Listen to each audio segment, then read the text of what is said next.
हाजरा और साजिद गांव में एक छोटे से घर में रहते थे। साजिद शहर में नौकरी करता था। वो लोग खासे अमीर तो नहीं थे, लेकिन उनका गुज़र बसर फिर भी अच्छे से हो रहा था।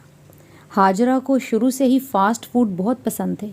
वो हमेशा बर्गर या पिज़्ज़ा मंगवाती रहती, या फिर कभी कभार घर भी बना लेती। उसे बनाने भी अच्छा आता था, लेकिन अक्सर वो मंगवाती रहती। इसी तरह एक दिन, साजिद, आज शहर से वापस आते हुए मेरे लिए पिज़्ज़ा लेकर आइएगा। पता है, इतने दिन हो गए हैं, ना तो मैंने घर में बनाया है और ना ही आपसे मंगवाया है। आपको तो पता ही है मेरा पिज़्ज़े के बगैर गुजारा नहीं है। आज लेके आइएगा। अरे हाजरा, एक तुम और तुम्हारे ये बच्चों वाले शौक। पता है, ये पिज़्ज़ा वीज़ा बर्गर वगैरह तो बच्चे खाते हैं। मैंने तो किसी बड़े को खाते नहीं देखा। खैर, तुम्हारा शौक है तो मैं ज़रूर ले आऊँगा। आज मुझे वापसी पर आते हुए थोड़ी देर हो जाए शायद, लेकिन मैं आता हुआ तुम्हारे लिए पिज़्ज़ा लेता आऊँगा। अब मुझे देर हो गई है बातों बातों में, अब मैं चलता हूँ। और हाँ साजिद, आपको एक और बात बतानी थी कि राशन जो है वो सिर्फ 2 दिन का रह गया है। अब आप ऐसा करिएगा, एक आध दिन में राशन भी लेते आइएगा, फिर अचानक से ख़त्म हो जाता है, फिर मुश्किल हो जाती। अच्छा ठीक है, ले आऊँगा। अब मैं चलता हूँ। ये कहकर साजिद घर से बाहर चला जाता है। आज तो इतनी देर हो गई, लेकिन साजिद अभी तक घर नहीं आए। पहले तो कभी इतनी देर नहीं की। कहा तो था थोड़ी देर तक आएंगे, लेकिन इतनी देर तो कभी भी नहीं की। अब मुझे परेशानी हो रही है। खुदा खैर करे कि सब ठीक ही हो। साजदा यूं ही रात भर साजिद का इंतज़ार करती रहती है। साजिद तो नहीं आता, लेकिन कुछ लोग साजिद की लाश लेकर आते हैं। साजिद जब शहर से वापस आ रहा था तो रास्ते में उसका रोड एक्सीडेंट हो गया, जिसकी वजह से साजिद अब इस दुनिया में नहीं रहा। हाजरा बहुत रोती है, क्योंकि हाजरा का साजिद के अलावा इस दुनिया में कोई नहीं था। वो बेचारी इतनी अकेली हो गई थी कि उसे समझ नहीं आ रहा था कि वो साजिद के बगैर कैसे ज़िंदगी गुजारेगी।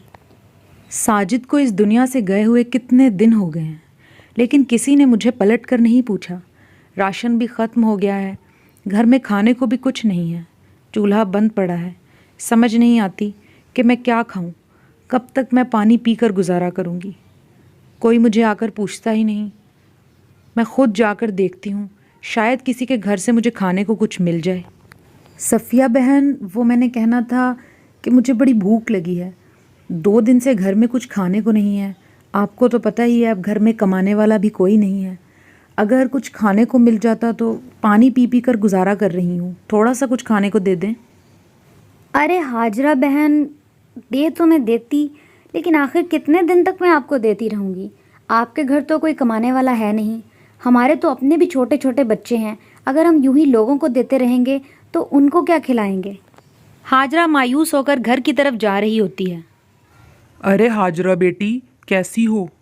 तुम्हारे शौहर का सुना था, बहुत अफसोस हुआ। बेटा, घर में सब ठीक है ना? बहुत परेशान लग रही हो, क्या हुआ है मुझे बताओ। उसके बाद हाजरा बिल्कीस आंटी को सारा कुछ बता देती है कि किस तरह साजिद की वफ़ात के बाद सब लोगों ने उससे मुंह फेर लिया है और वो 2 दिन से फाकों में गुजार रही है। हाजरा बेटा, बहुत अफसोस की बात है। मैं समझ सकती हूँ तुम्हारे ऊपर क्या बीत रही है, लेकिन बेटा मेरी बात याद रखना, कभी भी रिस्क हमें दूसरे लोग नहीं दे सकते। ये सिर्फ हमें हमारा रब ही दे सकता है। और हमें कभी भी हिम्मत नहीं हारनी चाहिए। कहीं ना कहीं हाथ पांव चलाते रहना चाहिए, ताकि कोई ना कोई वसीला बन सके। अब बेटा, अगर तुम्हारे पास कोई हुनर है तो तुम उसे इस्तेमाल करो। तुम मेहनत करो, बजाय इसके कि तुम किसी और से जाकर मांगो। अगर तुम्हें कुछ बनाने आता है तो फिर तुम उसका काम शुरू कर दो। बिल्कीस आंटी, मुझे पिज़्ज़ा वगैरह अच्छे से बनाने आता है। पहले भी अक्सर मैं घर में बनाती हूँ, तो अगर मैं वो बनाकर बेचूँ तो बिक जाएंगे, लेकिन उसका सामान लेने के लिए भी तो मेरे पास पैसे नहीं हैं। मैं काम कैसे शुरू करूँ? पिज़्ज़ा तो बना लूँगी। अरे बेटा, थोड़े से पैसे मेरे पास हैं, मैं वो तुम्हें दे देती हूँ। तुम सस्ता सा सामान लेकर अपने घर के पास ही ठेला लगा लो और वहाँ पर पिज़्ज़ा बनाकर बेचना शुरू कर दो। अल्लाह पाक बरकत डालेगा। इस तरह बिल्कीस आंटी से थोड़े से पैसे लेकर हाजरा ने पिज़्ज़ा वगैरह बनाने का सामान लिया और घर के पास ही ठेला लगा लिया। अब वो पिज़्ज़ा बनाकर बेचने लगी। आहिस्ता आहिस्ता लोगों का रश बढ़ने लगा, क्योंकि उसके पिज़्ज़े की खुशबू चारों तरफ फैलने लगी थी। लोगों को उसका पिज़्ज़ा पसंद आने लग गया। अब तो लोग आते थे, खा कर पिज़्ज़े की तारीफ़ करके जाते थे। आहिस्ता आहिस्ता वक्त गुजरता गया और हाजरा का जो पिज़्ज़े का ठेला था वो पिज़्ज़ा शॉप में तब्दील हो गया। अब वो एक पिज़्ज़ा शॉप चलाती थी। अब उसकी गुर्बत ख़त्म हो गई थी और वो पुरसुकून ज़िंदगी गुजार रही थी।